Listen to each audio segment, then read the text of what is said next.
Baik, kali ini Kak Dedi akan menjelaskan tentang manfaat penelitian.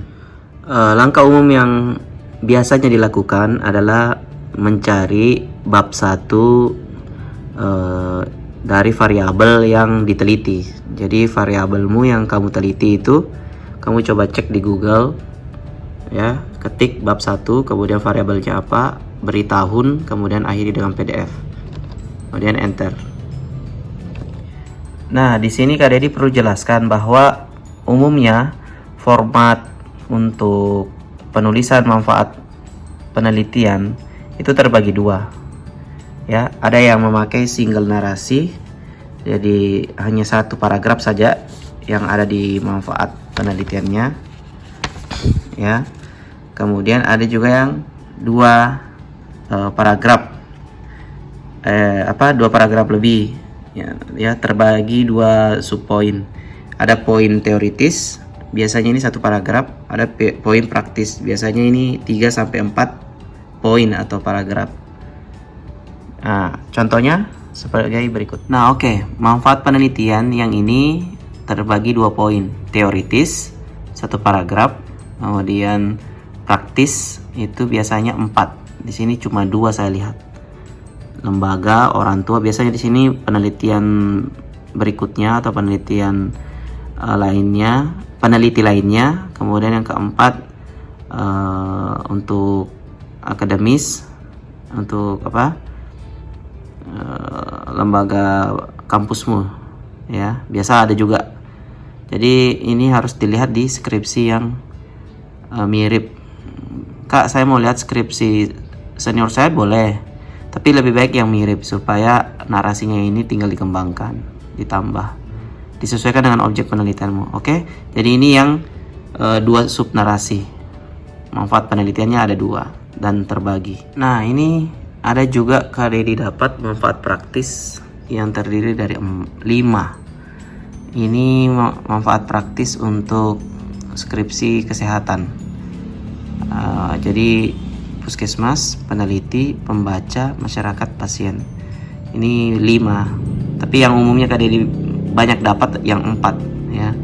Yang 4. Artinya tiap jurusan itu memang beda format, memang beda. Jadi ya tergantung dari kampusmu, lihat skripsi seniormu. Manfaat praktisnya ini terbagi berapa? Kalau teoritisnya itu 1. Coba kita cek teoritis. Ya kan, manfaat teoritisnya cuma 1 paragraf. Yang praktisnya tadi yang 5 dia. Oke. Berikutnya manfaat, ini format manfaat penelitian yang single. Jadi dia cuma satu bentuk, ya. Tapi dia terdiri dari 3 poin. Terkadang juga ada yang cuma 1 paragraf. Narasinya 1 paragraf, tidak pakai angka. Kalau ini saya lihat dia pisah subpoinnya, dia pisah. Namun dia tidak terbagi dalam manfaat teoritis, manfaat praktis. Oke, berikutnya pertimbangan teknisnya, prosedurnya. Yang pertama, unduh bab 1. Jadi tadi saya sudah peragakan, kamu harus download bab 1 yang mirip dengan variabelmu, atau bisa lihat skripsi senior. Kemudian yang kedua, pilih 1 alur poin. Jadi dari beberapa yang kamu download, kamu harus memutuskan yang mana yang mau kamu ikuti, apakah yang single atau yang double, yang formatnya 2 poin. Kemudian yang ketiga, rapikan dan bandingkan dengan 2-3 skripsi kampus lain. Bandingkan dengan seniormu apakah sudah baik, rapi, dan sebagainya. Nah, yang paling penting ini terkait dengan revisi dari dosen. Biasanya itu revisinya karena narasinya terlalu singkat, isinya cuma misalnya 2 baris kalimat. Nah, yang baik itu misalnya seperti ini, paragrafnya itu 4 lebih, ya, 4 baris lebih. Oke. Nah, terus yang kedua, subpoinnya kurang. Kayak tadi ada subpoinnya yang cuma manfaat teoritisnya cuma 2, yang bagus itu 4, ya. Jadi kadang ada dosen minta ditambah subpoinnya. Kemudian isi poin jadul, nggak update. Nah, jadi isi dari narasinya ini memang harus narasinya yang berkembang, yang update.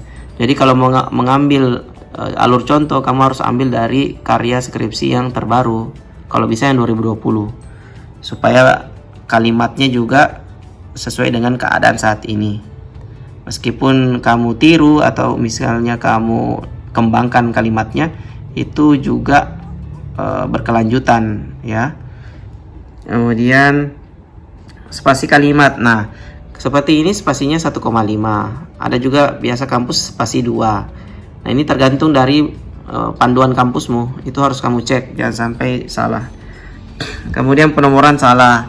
Nah, penomoran di sini D besar manfaat penelitian, angka 1 manfaat akademis atau manfaat teoritis. Ya, di sini biasanya hitam tebal karena ini subpoint. Nah, turunannya di sini, turunan di bawahnya biasa di sini A1 misalnya terhadap peneliti, B dan seterusnya. Jadi penomorannya ini harus benar, D besar 1, kemudian biasa turunannya A. Berikutnya yang biasa ditegur sama dosen adalah rata kanannya belum rata kanan. Nah, rata kanan itu maksudnya yang sebelah sini ini lurus, ya. Terkadang di sini itu nggak lurus, ada kalimat yang nggak rata sebelah sini, jadi ada yang kosong.